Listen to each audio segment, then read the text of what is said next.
sujet qui nous intéresse à présent est le suivant. Alors la technique pour que, voilà, il faut parler plus bas. Ça les gens, c'est une vieille technique ninja.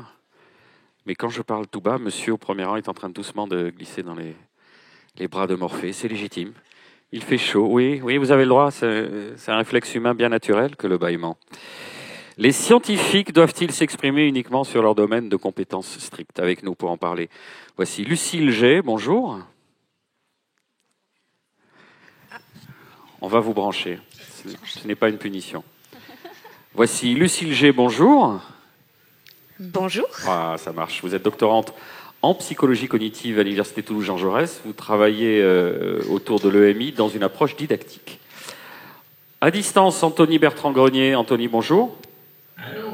Vous êtes un expert de biophotonique. Vous êtes docteur en physique médicale, professeur associé et chargé de cours en maths à l'Université du Québec à Trois-Rivières. Et comme vous vous ennuyez, on en a déjà parlé l'année dernière, vous êtes doctorant en épistémologie. Exact. Il faut bien s'occuper, hein, Anthony? Camille est avec moi. Camille Lacliffi, bonjour. Coucou. Vous êtes doctorante en sciences cognitives. Vous avez noté dans votre présentation, vous êtes passionné par la métacognition, les compotes sans sucre ajouté et l'humilité intellectuelle. Mais est-ce que c'est humble de dire qu'on est passionné par l'humilité intellectuelle? J'en sais rien, mais comme c'est pas très sexy pour l'instant, j'aime bien le mentionner. Très bien. Si vous êtes nombreuses et nombreux, c'est que on vous a attiré ici, on vous en croire qu'Étienne Klein allait venir. Et c'était prévu. Et malheureusement, non, là je suis sérieux, c'était prévu, il devait venir, et malheureusement il n'a pas pu être parmi nous aujourd'hui, il le regrette très sincèrement. Alors pour commencer, et en guise d'introduction, ça posera bien le sujet, on va regarder la vidéo qu'il nous a adressée, et il s'excuse de ne pas pouvoir être avec nous. On regarde.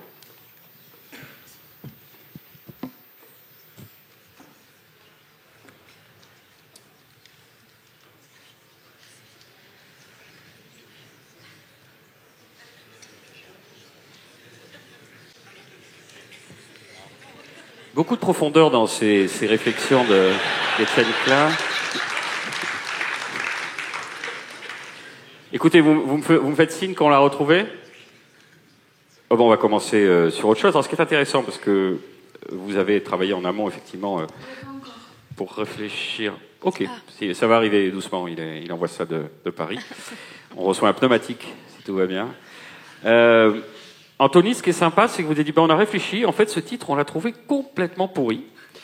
Et les trois scientifiques qui sont là ont décidé de le remanier et de le dire, on trouve ça plus... Oh, Étienne est un peu figé. C'est ça, oui, pardon, on a le retour, là. Et contrairement à ce qui a pu être dit, je n'ai pas critiqué l'ultra-crépidarianisme, au sens où, quand vous allez au café avec vos amis, vous discutez de tous les sujets, y compris des sujets pour lesquels vous n'êtes pas titulaire d'un doctorat. Donc le lien social, la vie républicaine réclame qu'on parle, qu'on discute de tous les sujets sans s'imposer de restrictions formelles. Là où ça devient plus embêtant, c'est quand quelqu'un parmi l'Assemblée prétend savoir la réponse à une question dont personne ne connaît la réponse. Par exemple, pendant le Covid, il y a des questions qui étaient posées, qui demandaient de la recherche, des recherches, et avant que les résultats de ces travaux de recherche soient connus, la seule réponse qu'on pouvait donner aux questions était « nous ne savons pas ». Mais d'aucuns répondaient, alors même qu'ils n'avaient pas les compétences et les connaissances pour répondre de façon affirmative ou négative à ces questions. Et donc c'est là que l'ultra-crépidarianisme devient problématique. Maintenant, en toute rigueur, chacun ne doit parler en tant qu'expert que des connaissances pour lesquelles il a une expertise. Et là, je ne fais que dire un truisme. Simplement, la crise du Covid a montré que il ne faut pas être aussi strict. Par exemple, moi je suis physicien, je devrais me sentir incompétent et donc pas autorisé à parler, par exemple, du changement climatique. Mais il se trouve que j'ai lu les rapports du GIEC, en tout cas le dernier, qui est d'ailleurs très très bien rédigé. Il est rédigé d'une façon pédagogique, qui fait que sa lecture, elle est rendue possible pour tous les scientifiques, quelle que soit leur discipline. Et lorsque, dans une conférence ou lors d'une discussion entre amis, j'entends quelqu'un dire des arguments à propos du climat qui sont scientifiquement faux, je m'autorise à le corriger au motif que j'ai fait ce travail d'appropriation qui n'est pas celui d'un expert, mais qui me semble suffisant pour pouvoir dire mon mot quand j'ai l'impression que des contre-vérités évidentes sont dites ici ou là. De la même façon, je pense que tous les scientifiques ont des compétences en théorie des probabilités. La théorie des probabilités, elle est assez souvent contre-intuitive, et notamment pendant le Covid, quand on a parlé par exemple, des 95% de taux d'efficacité des vaccins ou même des tests, j'entendais beaucoup de bêtises dites autour de chiffres. Et bien que je ne sois pas médecin ni épidémiologue, je m'autorisais à faire un petit cours sur la théorie des probabilités. Donc je pense que la situation est devenue si préoccupante que les scientifiques doivent parfois sortir de leur domaine de compétences en s'appuyant sur des connaissances scientifiques que tous les scientifiques d'une certaine façon partagent au prix d'un travail minimum.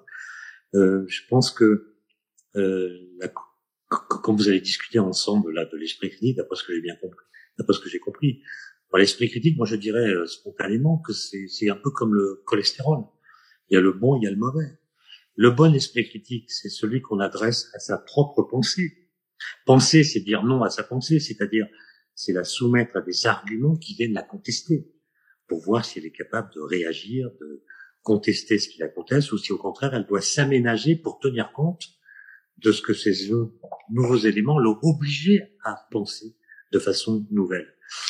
Et le mauvais esprit critique, c'est celui qui instille du doute dans tous les secteurs, qui vient critiquer tout ce qui est dit ici ou là au motif que tout est critiquable. Et je pense que le doute, c'est quelque chose de très spécial quand on l'associe à la science. Très souvent dans les débats, on confond la science et la recherche. Alors je sais bien que la science et la recherche ont des points communs. Elles sont même en certains endroits assez proches l'une de l'autre. Mais quand même, elles se distinguent par le fait que la science est quand même un corpus de connaissances qui constitue les bonnes réponses à des questions bien posées. La Terre est ronde plutôt que plate, l'atome existe, l'univers est en expansion, les espèces vivantes évoluent. Voilà des résultats de science que vous avez le droit de contester, mais à condition de pouvoir, pour le faire, disposer d'arguments scientifiques. Vous pouvez pas les contester simplement avec votre ressenti, votre bon sens, vos préjugés, vos croyances. C'est pas suffisant. Mais, et c'est là que les choses deviennent intéressantes, cette science, ce corpus de connaissances qui constitue la science, nous savons qu'il pose des questions dont nous ne connaissons pas les réponses. Par exemple, les physiciens ne savent pas si le neutrino, qui est une particule élémentaire, est identique ou non à son antiparticule. Eh bien, ils font des recherches. Les astrophysiciens ne savent pas s'il existe une vie extraterrestre ou non. Donc, ils font des recherches, etc., etc. Et donc, le doute, c'est bien le moteur de la recherche. Mais vous voyez que c'est un doute très particulier. C'est un doute qui n'est pas le doute du sceptique. C'est un doute qui est lié à la connaissance. Nous doutons parce que nous savons que nous ne savons pas. Et donc, le doute des scientifiques est un doute qui est lié à la connaissance. Et quand on n'apporte pas ces nuances, eh bien, sous prétexte que le doute est le moteur de la recherche, si on confond la science et la recherche, on dira que la science est le doute.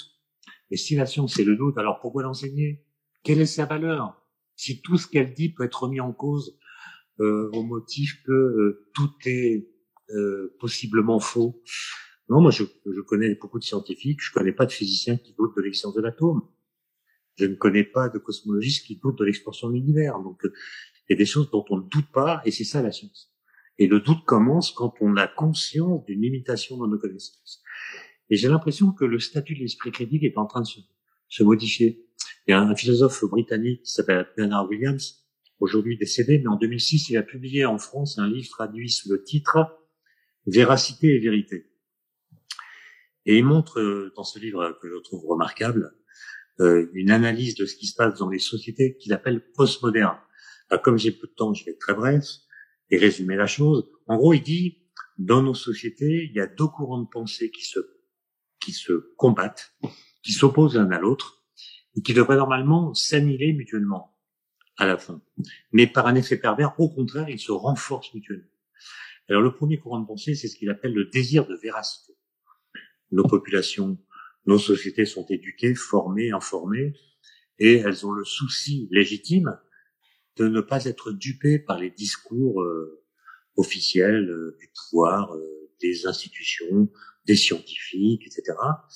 Et donc, ce désir de véracité, c'est finalement le souci de vérifier que ce qui nous est dit parce que c'est vrai, et non pas parce que ceux qui le disent ont intérêt à le dire. Et donc, on peut rien reprocher à cette pente des sociétés postmodernes, même si dans sa version radicale, ce tropisme conduit aux théories du complot. Mais en gros, on doit avoir le souci de vérifier que ce qui nous est dit est vrai. Et donc, ce désir de véracité légitime, je le répète, il devrait servir l'idée de vérité. C'est-à-dire que ce désir de véracité devrait conduire à ce que nous menions des enquêtes qui nous permettent d'identifier la vérité. Mais ce que montre Bernard Williams, c'est que non. C'est que ce désir de véracité, en fait, va déclencher dans la société tout entière un esprit critique généralisé qui va défaire l'idée qu'il y a des vérités. Dès qu'on nous présente une vérité, nous demandons si elle n'est pas relative, contextuelle, éphémère, instrumentalisée, factice, etc., de sorte que le désir de véracité va affaiblir l'idée qu'il y aurait une vérité. Et ça me semble être une pente dans laquelle nous sommes en train de glisser et qui réclame sans doute que les scientifiques, qui sont en général des gens modérés, s'engagent avec moins de modération. Voilà, c'était Étienne Klein. On peut l'applaudir même s'il ne peut pas nous entendre. Anthony, vous avez l'honneur de passer après Étienne. Alors, je l'ai dit tout à l'heure, on va revenir sur des points qu'il a évoqués dans sa vidéo, mais on va reposer peut-être partir de la base. Vous avez souhaité tous les trois revoir le titre de cet échange. Est-ce que les experts finalement doivent se prononcer uniquement sur leur domaine de compétences strictes? Mais qu'est-ce qu'on entend par expert, Anthony? J'ai manqué le début parce que le son était coupé. Dans le fond, un expert, si on peut dire, il y aurait certaines définitions en tant que tel. Un expert, c'est quelqu'un qui, de un, a considérablement plus de connaissances dans un domaine que la grande majorité des gens et ou a beaucoup moins de fausses croyances dans le domaine que la grande majorité des gens. Il possède également un ensemble de compétences, soit, disons, l'application de ses connaissances, puis aussi il est à jour sur ses connaissances, autant où si on a des nouvelles questions qu'on se pose sur le domaine, il va être capable de répondre sur ces nouvelles questions. Donc, essentiellement, c'est un peu ça qu'on peut définir comme un expert. C'est la définition de Goldman que j'ai utilisée. Comment est-ce qu'on reconnaît un expert? Là, vous donnez cette définition, mais est-ce qu'il y a des caractéristiques particulières, sa légitimité qui est acquise? Oui, il y a beaucoup de façons de reconnaître un expert. Il y en a plusieurs techniques, je peux vous en donner quelques-unes. La première, qui est la plus facile, c'est la comparaison. Lorsque quelqu'un se revendique expert dans un domaine, comme par exemple un mécanicien de voiture, on peut comparer son expertise avec d'autres qui se qualifient également experts dans ce domaine. Si jamais, par exemple, un mécanicien de voiture vous dit qu'il faut changer vos freins, on peut aller voir d'autres mécaniciens de voiture pour vérifier si eux mentionnent également la même chose. Un autre point, la reconnaissance. Est-ce qu'il y a des diplômes nécessaires pour avoir cette expertise-là? Est-ce qu'il y a un code de déontologie, un ordre professionnel? Plus le diplôme est long à acquérir, d'ailleurs, si quelqu'un n'a pas ce diplôme-là, ça ne veut pas dire que ce qu'il dit est faux, mais c'est préférable d'écouter ceux qui ont ces diplômes-là. Troisième technique, c'est les antécédents. Qu'est-ce que l'expert a fait dans le passé? Quelles sont les probabilités de prédiction qu'il a réussi? C'est quoi les expériences qu'il a fait?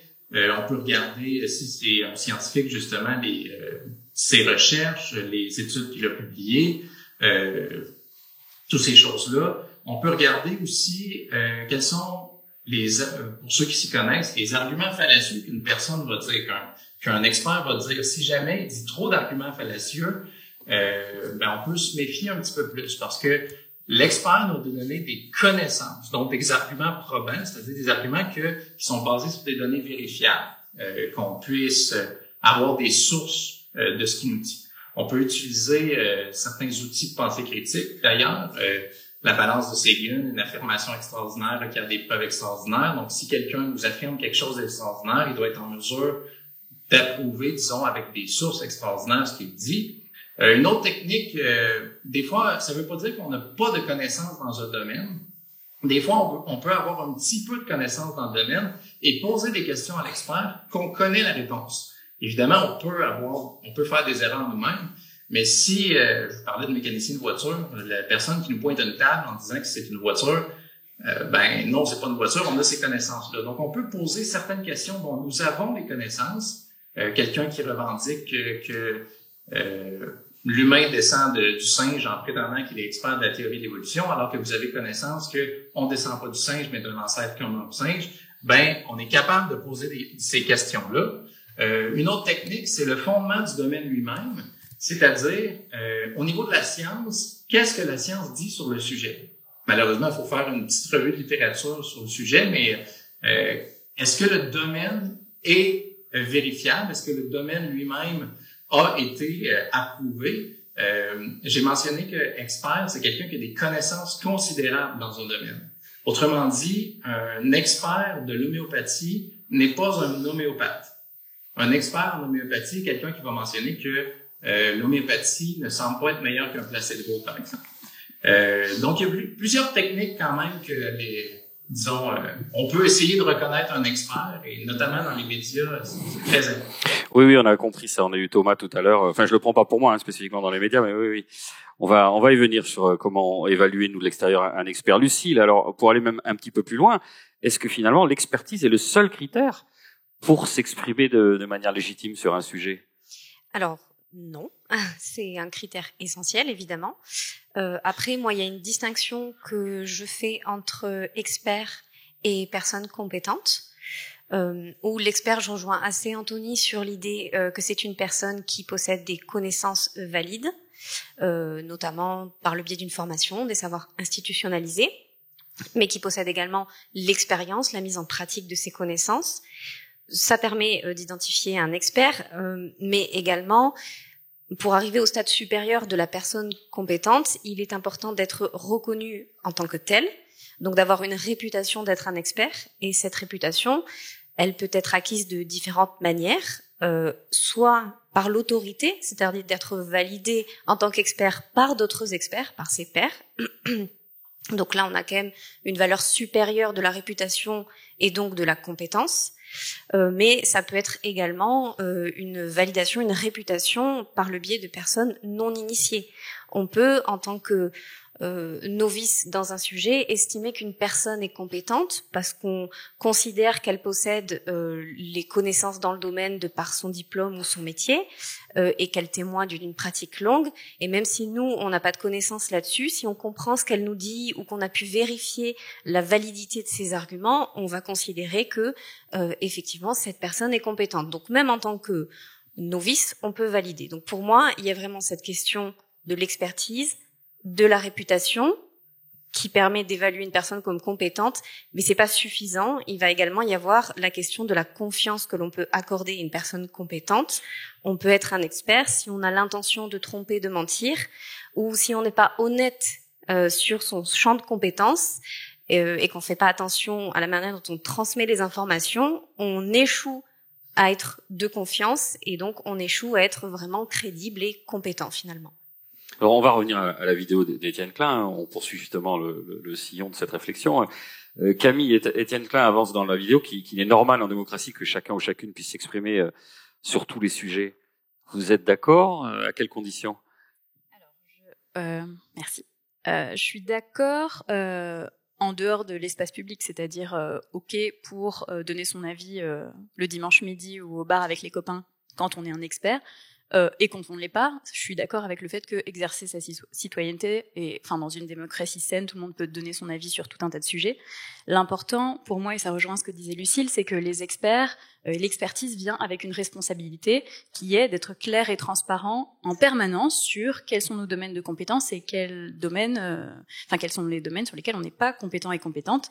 Et il est super important d'être toujours transparent et clair, quitte parfois à être mis dans des situations embêtantes où on nous pose des questions sur lesquelles on n'est pas compétent, et où dans ce cas-là, la responsabilité pour moi de l'expert ou de l'experte est de dire non, je refuse cette question, je n'ai pas de meilleure chose à dire. Enfin, c'est pas parce qu'on m'a donné un micro pour une raison qui n'est pas la raison de la question que je vais donner mon avis, l'avis de mon. Mais là, il y a plusieurs choses qui s'entremêlent. Si vous êtes justement sur un plateau de télévision, par exemple sur Arte, vous allez avoir une pression terrible. On va vous demander quelque chose qui est connexe ou voire très éloigné de votre domaine légitime d'expertise, et on vous demande de vous exprimer, avoir le courage de dire non, scientifiquement parlant, ce sera pas valide ce que je vais dire. Vous voyez. c'est pour moi la responsabilité qui vient avec l'expertise, et j'espère que avec le temps, ce genre de réaction, de refus de la question, n'entachera pas la réputation des experts. Au contraire, moi j'aimerais bien que dans un débat politique, par exemple, quand on pose une question et que la personne ne sait pas, j'aimerais bien ne pas avoir l'air, enfin ne pas me sentir baratinée par une personne qui essaie à tout prix de citer des chiffres ou des choses comme ça. J'aimerais bien qu'on me dise, en fait, j'en sais rien, je vais demander à mon comité d'experts qui est expert du sujet. Oui, mais dans une société qui veut des réponses rapides, qui a un peu de mal peut-être avec la complexité, comment on fait ? On apprend, on prend le temps. Quand on a la chance d'avoir un micro dans les mains et de l'espace dans l'espace public, on fait preuve d'exemplarité et on commence à dire non. Parce que le problème qu'on voit, c'est on allume la télé, il y a voilà, lundi il y a un expert en réchauffement climatique, mardi le même sur la réforme des retraites, mercredi, enfin il y a plein d'émissions de talk qui sont quand même les moins chères à produire, où on voit des gens. Alors c'est le terme, vous le connaissez mieux que moi, vous allez me dire mieux que moi. Étienne Klein l'a prononcé au début, c'est l'ultra-crépidarianisme. Voilà. Merci Anthony, parce que moi tout ce qui est plus de 3 syllabes, j'ai du mal en général. Donc comment on fait justement un artiste, un politicien, un avocat, un sportif nous parle de vaccins, d'astrophysique, d'intelligence artificielle. Anthony et Lucille après. Eh ben, il faut avoir notre bon jugement de se rendre compte qu'il n'a pas les antécédents, il n'a pas les diplômes caractéristiques, mais ça ne veut pas dire que ce qu'il mentionne est faux. Encore une fois, il faut qu'il soit en mesure de pouvoir amener certaines sources, même si c'est pas toujours le cas, parce que dans les médias, et, par exemple, l'expert peut être invité pendant 2 heures, puis ils vont garder 4 minutes de temps. Je sais pas ce qui est de la France, mais au Québec, il y a beaucoup de gens qui ont refusé les entrevues, puis les médias ont quand même voulu inviter quelqu'un qui était moins compétent, et l'expert a été, disons, s'est dit j'aurais dû y aller, même si j'aurais dit quelques petites niaiseries. Donc, je rejoins tout à fait Camille, mais malheureusement, c'est comme si on nous demande une grande pression de réponse, et c'est pour ça que certains artistes vont donner des réponses. Il y a des gens qui vont écouter ces artistes-là parce qu'ils les aiment, parce qu'ils disent pourquoi ils mentiraient, il a une bonne intention. Quelqu'un qui a une bonne intention ne veut pas dire que ce qu'il dit, c'est vrai. Donc, il faut utiliser de la pensée critique pour être en mesure de vérifier ce que les gens nous disent, que ce soit un artiste, que ce soit même un expert. Donc, j'ajouterais ça. Alors, Lucille, dans certaines conditions, on a vu là aussi avec Étienne Klein qu'il dit lui-même qu'il n'est pas un expert de réchauffement climatique, mais que sa formation de scientifique lui a permis donc il a eu le rapport du GIEC et qu'il peut, à la marge ou sur des sujets connexes, il parlait de la théorie des probabilités, s'exprimer, peut-être pas en tant qu'expert, mais dire non, là je corrige. Donc là, on a peut-être un passage. Oui, en fait, ce que je trouve intéressant dans cette réponse, c'est que elle illustre bien comment, en tant qu'être humain, on fait pour attribuer aux autres des connaissances. Et effectivement, une des techniques que l'on a, c'est d'essayer de comprendre comment sont réparties les connaissances au sein d'une société. Et souvent, on se rapproche du découpage par discipline ou par métier. Et avec la notion que au sein d'une même branche plus générale que peuvent être les sciences dures, il va y avoir des compétences transversales entre plusieurs domaines, plusieurs métiers, et que il n'est donc pas complètement aberrant de demander à une personne comme Étienne Klein de répondre à des questions sur le climat. Il l'a dit par rapport à l'histoire des probabilités, par exemple. Le problème, c'est que nous, quand on a peu de connaissances sur les différents domaines, on peut vite être dans l'erreur et penser que telle personne va avoir des compétences transversales par rapport à tel domaine qui n'est pas le sien, alors que ce n'est pas le cas. Donc c'est vrai que ce qu'on disait du chercheur qui doit, ou de l'expert, pardon, qui est interrogé et qui doit être dans la mesure, dire quand il ne sait pas, c'est pas sa seule responsabilité aussi.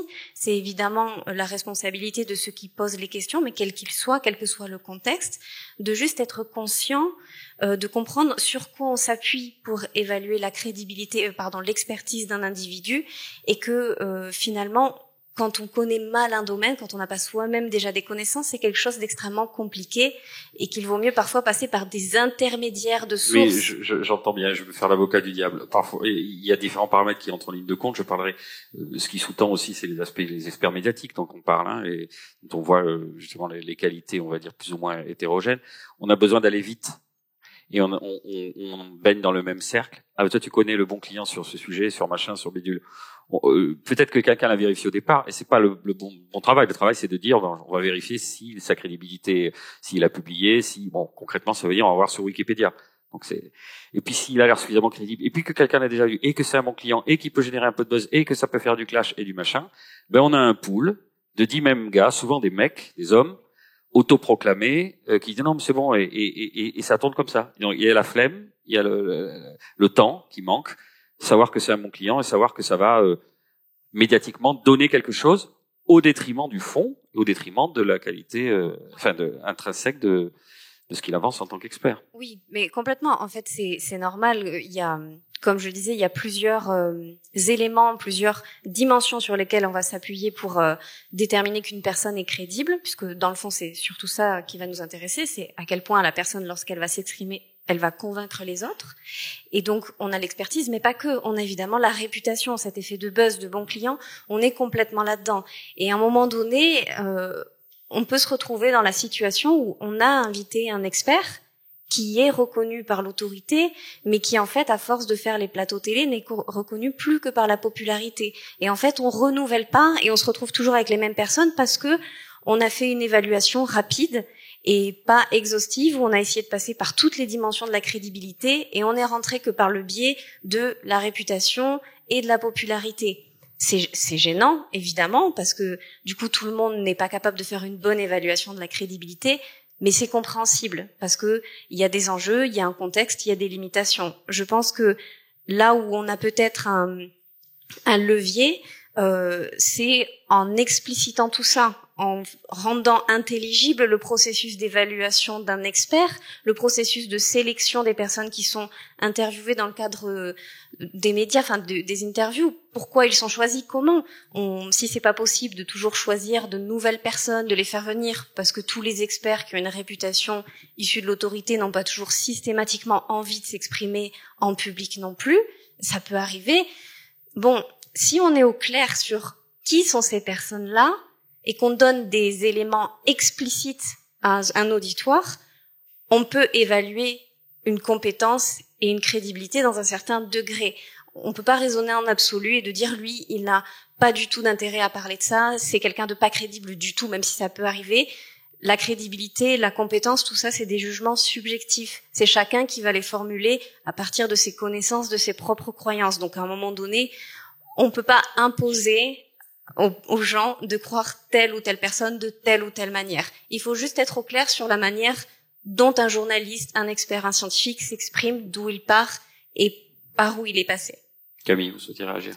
Oui, non, je voulais dire que, donc effectivement, l'évaluation de l'expertise, d'après ce que tu dis, c'est subjectif, mais il faut pas oublier, il faut éduquer le grand public au fait que l'expertise, ça se transmet pas d'un domaine à un autre par magie, quoi. C'est pas, donc si quelqu'un... expliquer ça à Luc Montagnier, alors. Exactement. Pour l'exemple de Luc Montagnier, qui était prix Nobel dans la co-découverte du VIH, et qui s'est senti assez libre d'exprimer sur des sujets qui avaient rien à voir, enfin, notamment la mémoire de l'eau et le reste. On en sourit. Mais c'est un phénomène d'ailleurs qui touche... Oui, il y a une page Wikipédia sur ce phénomène de la maladie du Nobel et qui, de manière générale, est humaine en fait. On donne un micro à quelqu'un, on fait oui à tout ce qu'il dit sur un sujet. Non, mais il y a surtout la reconnaissance antérieure par un autre domaine d'expertise. Bien sûr. Lui, il est identifié comme étant le co-découvreur du VIH, donc il a une crédibilité énorme. Et ensuite, il la dilapide ou il l'utilise pour son personal branding, pour son ego, pour plein d'aspects, parce qu'il y a ces aspects importants aussi. Parce on devient sa propre marque parfois quand on est expert, on ne vit quasiment que de ça. Alors, les pairs scientifiques savent que vous ne valez plus rien, mais le grand public se dit encore, il a encore sa crédibilité. Comment on fait? Vous avez ça aussi chez vous au Québec, Anthony? Oui, tout à fait, c'est la même chose. C'est pareil, il y a des gens qui vont faire les plateaux télé, alors que malheureusement, il y a des spécialistes en neurosciences, mais neurosciences, c'est extrêmement large. Et là, on va lui poser des questions sur plein de choses en médecine, mais malheureusement, ça fait à peu près les mêmes choses. Donc, on n'a peut-être pas la maladie du Nobel, parce qu'on a pas tant de prix Nobel ici, mais quand même, là, c'est à peu près les mêmes principes, pour ce qui est des experts autoprogrammés. J'ajouterais que si seuls des gens qui ne sont pas experts appuient l'expert, il faut quand même se méfier. Il faut quand même que la majorité, ou du moins une grande partie, des autres personnes qui sont des experts dans le même domaine puissent appuyer ce que la personne dit. Voilà.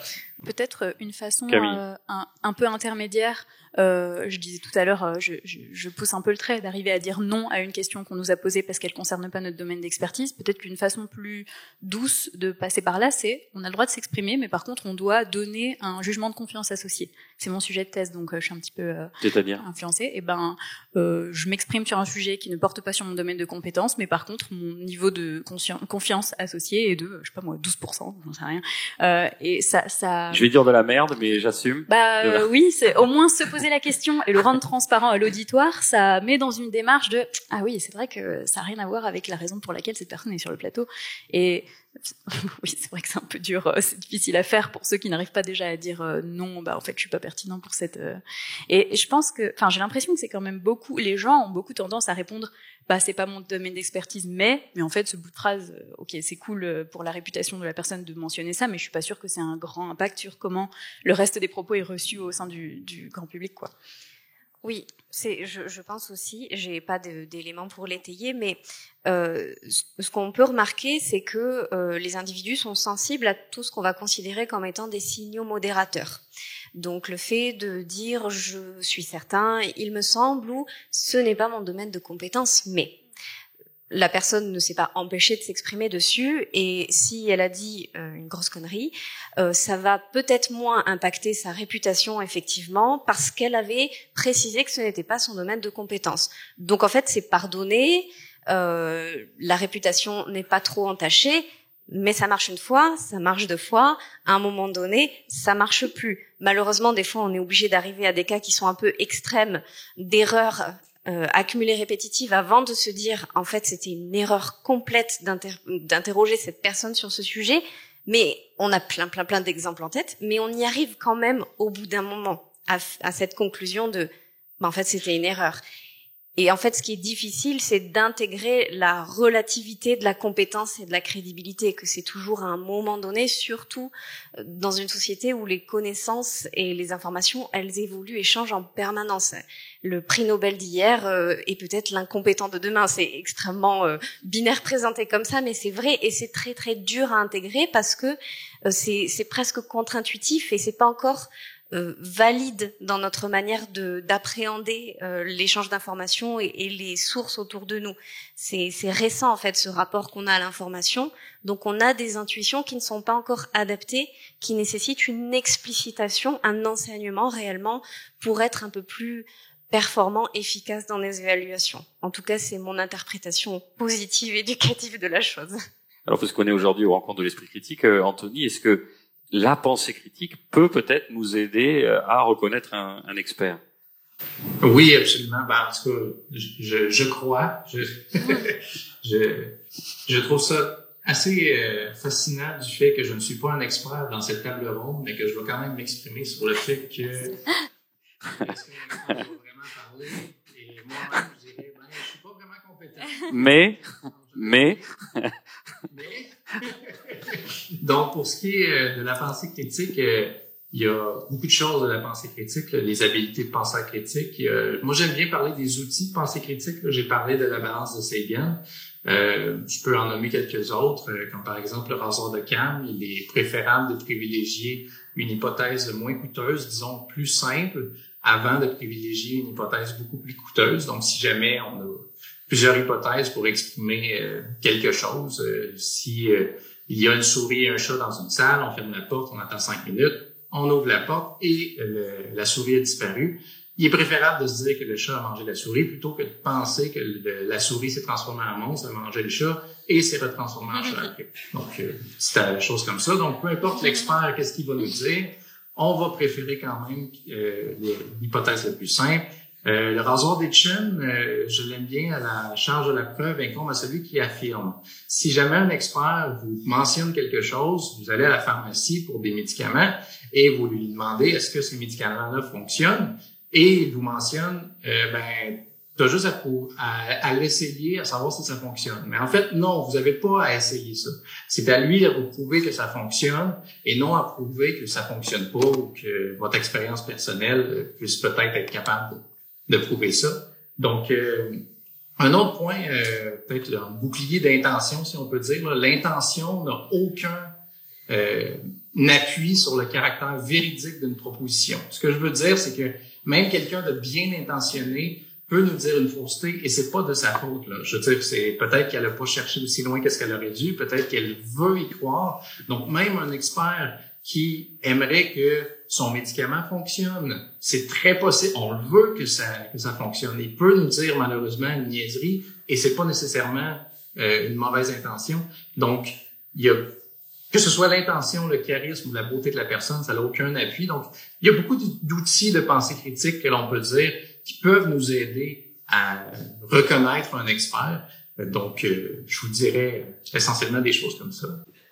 Parfait. Écoutez, on vous applaudit tous les trois. On va passer aux questions.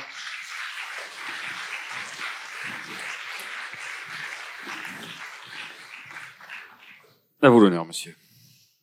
Merci beaucoup. En fait, vous avez implicitement défini un modèle du grand public, c'est-à-dire quelqu'un qui veut des réponses à tout de suite, et non assorties de probabilité. Alors, ma question s'adresse donc à vous quatre. D'où ça sort ce modèle de grand public ?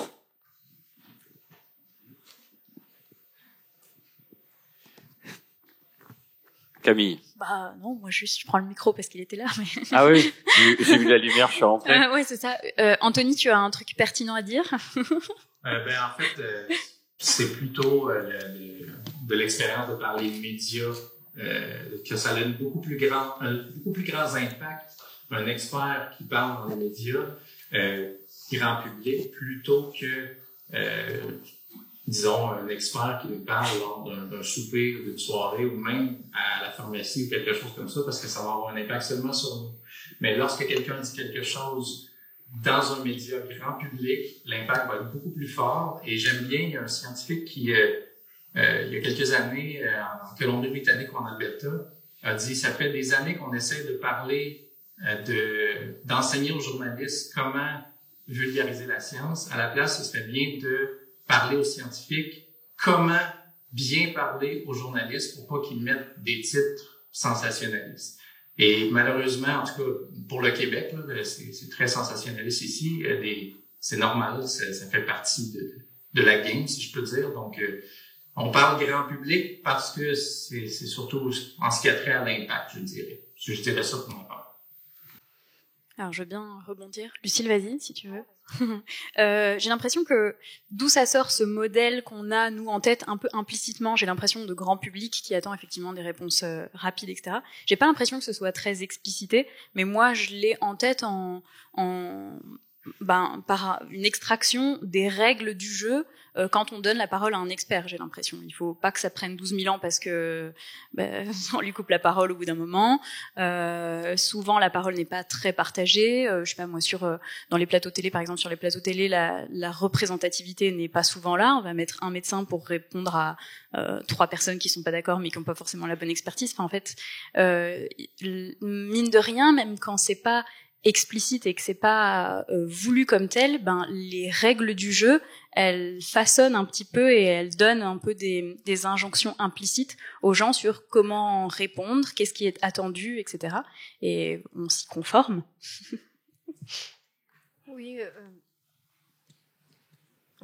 oui, c'est bon. Ce modèle grand public, en ce qui me concerne, c'est plus une vision générale du fonctionnement de l'être humain dans son rapport à l'information et du fait que dans la mesure où les connaissances sont inégalement répartis dans la société. Tout le monde ne peut pas être expert de tous les domaines, il y en a bien trop. On est forcément, de manière générale, ignorant de la plupart des domaines et spécialiste de seulement quelques-uns. Donc, de manière générale, en tant qu'individu, on est grand public pour beaucoup de sujets, sur d'autres où on est plutôt expert. Et cette tendance à vouloir l'information tout vite et tout de suite et facilement, c'est, en ce qui me concerne, ça relève de la conception de la cognition humaine qui fonctionne par heuristique, par évaluation rapide ou par évaluation plus coûteuse et qu'on met moins souvent en place. Donc en fait, ce qui va nous demander le moins d'énergie, le moins de ressources, ça va être privilégié. Et voilà, donc pour moi, le grand public, il est là, en fait. C'est juste qu'il incarne ce que représente l'individu dans son rapport à l'information dans nos sociétés. Question. Alors, moi, je voulais tordre un petit peu la question qui a été posée. Il y a écrit: les scientifiques doivent-ils s'exprimer uniquement sur leur domaine de compétences strictes? Je voulais savoir si on pouvait élargir à les gens, en général, lorsqu'ils s'expriment publiquement. Parce que je pose ces questions de manière très intéressée. Je vais être peut-être un peu long, mais je voulais parler de moi sur ça. Parce que je me pose ces questions par rapport à moi-même, à ce que je fais. C'est-à-dire que j'ai un doctorat en biologie moléculaire, mais j'ai quitté la recherche académique. Mon doctorat porte sur le développement du cerveau, sauf que je m'intéresse quasiment plus au développement du cerveau depuis longtemps. Et en dehors, je suis devenu enseignant en lycée, mais en dehors, je me suis intéressé aux gaz lacrymogènes, pour des raisons d'abord de militants en manifestation qui avaient des problèmes de santé. Du coup, je m'y suis intéressé. Mais j'ai lu un énorme corpus scientifique à ce sujet. J'ai produit un dossier scientifique à ce sujet validé par certains pairs, qui n'est pas dans les journaux scientifiques, mais dans une association. Et ce qui s'est produit, c'est que j'ai été catégorisé, on va dire, comme une fake news, entre guillemets, médiatiquement, au départ, sur mon expression, parce que des toxicologues, experts, eux, dans le domaine, mais experts en toxicologie en général, donc pas experts en gaz lacrymogène, avaient tout simplement répondu rapidement à un journaliste en ne regardant pas les études scientifiques sur le sujet. Donc mon propos était de dire que le gaz lacrymogène était métabolisé en cyanure. L'expert a dit: ça me paraît très étonnant.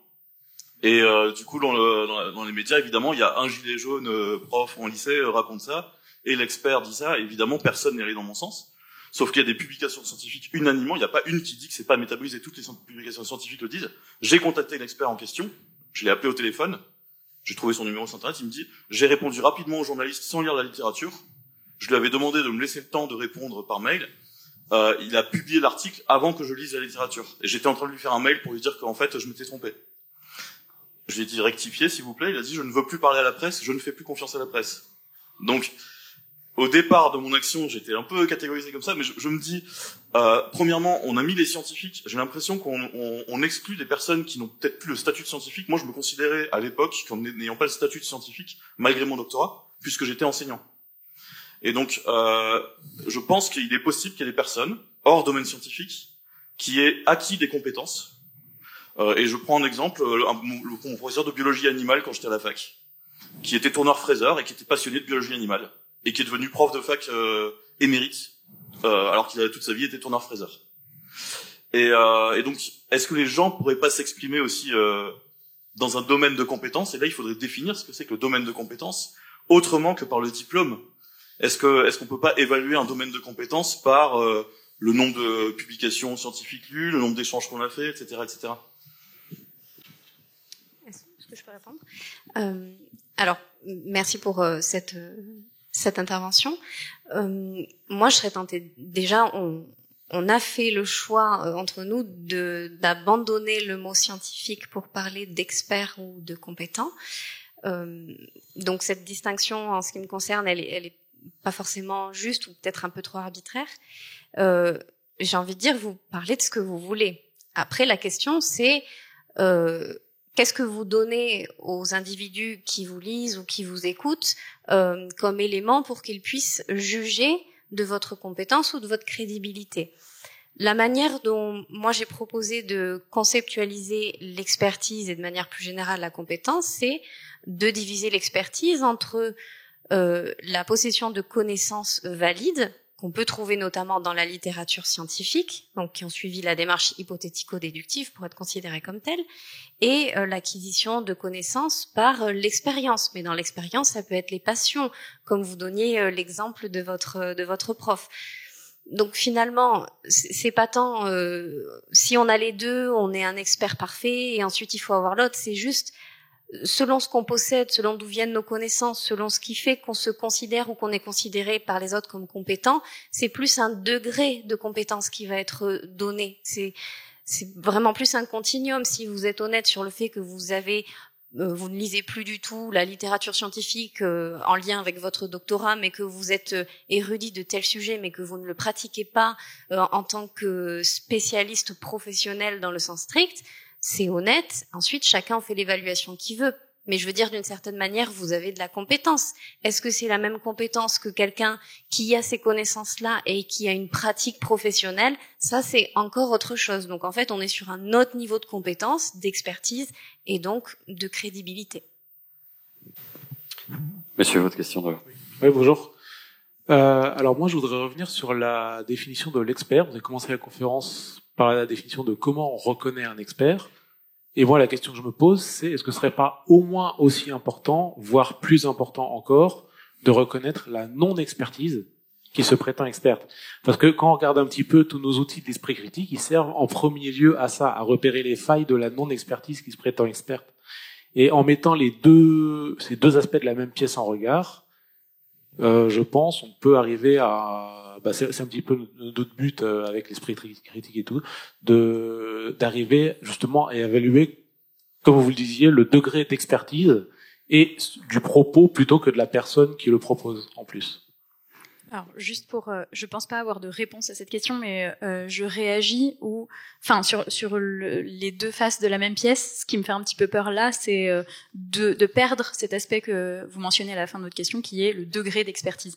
Ça fait un peu peur dans le sens où ça veut dire qu'il y a un seuil au-delà duquel on devient expert, et après ça y est, c'est bon, on est expert, et en dessous duquel on est. Voilà. Donc effectivement, il faut vraiment toujours fonctionner avec, je sais pas, une jauge, des petits indicateurs, etc. Et j'ai l'impression que les interlocuteurs et les interlocutrices pourraient eux-mêmes, de façon transparente, donner leur jauge d'expertise sur les différents sujets, ce qui aurait pu éviter la malencontreuse histoire de la personne qui a partagé son expérience juste avant. En fait, peut-être que vous, ayant lu beaucoup de choses sur un sujet très spécifique, vous auriez pu dire, en fait, je pense que vraiment je suis expert du sujet. Et bon, il y a un couac de journaliste ou de lien entre les deux qui n'a pas été fait correctement et proprement. Mais voilà, je trouve ça important de parler de nuances plutôt que de experts, non experts. Les étiquettes en général, ça fait peur. J'ajouterais un petit point, en fait, pour être encore beaucoup plus général, au lieu de dire expert, non expert, c'est est-ce que la personne devant nous exprime des connaissances? Essentiellement, on peut voir ça de manière générale. Est-ce que, comme la personne qui a donné son témoignage, il avait lu énormément sur le sujet, puis il a pu donner des sources. Au début de la conférence, on a dit que j'étais expert en biophotonique. Ça fait plus de 10 ans que j'ai pas touché la biophotonique. Donc, même si j'ai un diplôme là-dedans, je ne suis plus à jour du tout. Là. Donc, au final, est-ce que je suis encore capable de donner certaines connaissances? Oui, mais elles ne seront plus à jour. Donc, puis je trouve ça bien, effectivement, est-ce que la personne est expert ou est-ce que la personne est non expert, mais c'est plus, est-ce que la personne nous dit la vérité? Est-ce que la personne nous donne des connaissances qu'elle a acquises et est-ce que c'est vérifiable? Donc, je mentionnerai ça. Monsieur. Alors moi j'avais demandé à prendre la parole, mais Anthony vient de me couper l'herbe sous le pied en fait. Alors vous pouvez passer à la dame qui est devant vous. Juste dire ça en fait. Peu importe si la personne elle est experte, scientifique ou quoi que ce soit. Je pense que moi en tout cas, sans être expert, je détecte le bullshit à partir du moment où j'ai l'impression que la personne elle parle au nom de la connaissance, de où on en est, qu'est-ce qu'on sait, qu'est-ce qu'on sait pas, et non pas quand elle parle en son nom. Et même, pour prendre un exemple que peut-être beaucoup de gens connaissent ici, quand Didier Raoult parle, il parle de ce qu'il a envie de parler, il parle de lui, il parle pas des connaissances scientifiques. Pourtant, c'est un expert. Et n'empêche que j'ai pas envie d'entendre son avis. J'ai envie de savoir ce que la science sait, là où on en est des connaissances. Pour rebondir sur le sujet, parce qu'en fait j'avais à peu près la même réflexion, donc c'est intéressant. Je me demandais dans quelle mesure il y a aussi la part du choix des journalistes à prendre en compte, qui en fait n'ont pas envie d'avoir un exposé critique de faits logiques et laisser aux gens qui regardent leur avis, mais ils veulent une opinion, voire une solution magique et une réponse claire et nette, ce qui est un peu l'opposé de tout raisonnement de chercheur, qui même s'il est vraiment expert du domaine et que vraiment on lui pose des questions sur le point qui est vraiment son avis, s'il est vraiment si expert de ça et si c'est vraiment le point, alors c'est probablement déjà très rare, mais quand bien même ça arrive, il va juste pouvoir vous dire, très probablement, on est encore en étude sur ce point-là très précis, puisque sinon il n'est pas chercheur et je sais pas ce qu'il est. Mais... Et du coup, il y a peut-être ce point-là de pourquoi est-ce qu'on cherche des experts en fait, qui est une vraie question. Oui, bon, je me permets de répondre à la dernière question, puisque c'est la seule sur laquelle je me sens légitimement compétente de répondre. Pourquoi est-ce qu'on cherche des experts ? Pourquoi est-ce qu'on cherche des gens plus compétents que nous ? Tout simplement parce que développer une connaissance de manière directe tout seul, dans une démarche valide, qui permet vraiment d'avoir une connaissance et pas une croyance, c'est rare. En fait, ça marche pas pour tout. Il y a beaucoup de connaissances complexes sur le monde qu'on acquiert par le biais des autres, et dès tout petit. Même, c'est essentiellement comme ça qu'on apprend. Il y a de l'apprentissage par essai-erreur, et il y a aussi énormément de transmission d'informations par les autres. C'est comme ça qu'on s'adapte. C'est presque même un des principes de l'espèce humaine. C'est l'échange d'informations pour s'adapter à son environnement. Et donc, dans la mesure où on dépend de cet échange d'informations avec autrui, on est obligé, à un moment donné, d'être capable de repérer qui sait mieux que nous, pour savoir qui va nous donner les informations qui seront les plus utiles à notre adaptation, à notre environnement et à notre milieu. Donc oui, interroger des experts, c'est nécessaire et fondamental pour comprendre le monde qui nous entoure, parce qu'on n'a pas toujours les moyens de se l'expliquer par nous-mêmes. Sinon, on tombe vite dans la croyance ou les explications intuitives et finalement un peu irrationnelles. Bonjour. Moi, je me demandais, avec l'essor des IA qu'il y a aujourd'hui, est-ce qu'on peut considérer à terme la réponse de ces outils de valeur supérieure ou égale à celle d'un expert humain qui, lui, est possiblement faillible ?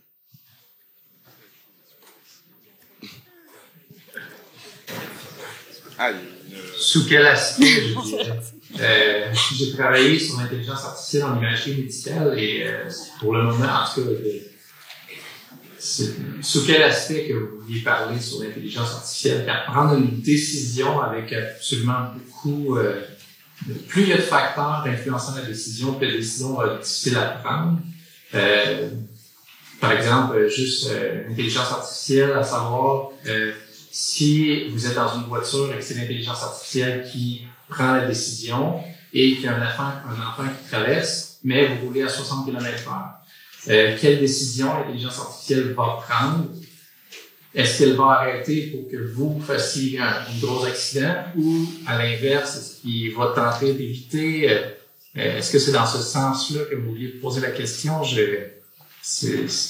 On est encore loin aussi de l'intelligence artificielle. C'est trop tard, je lui ai repris le micro. Juste pour rebondir, je pense qu'il faut faire attention à mettre l'un contre l'autre, intelligence humaine et intelligence artificielle. L'intelligence artificielle se fonde beaucoup sur ce que les humains disent, ce que les humains disent qu'il faut faire, etc.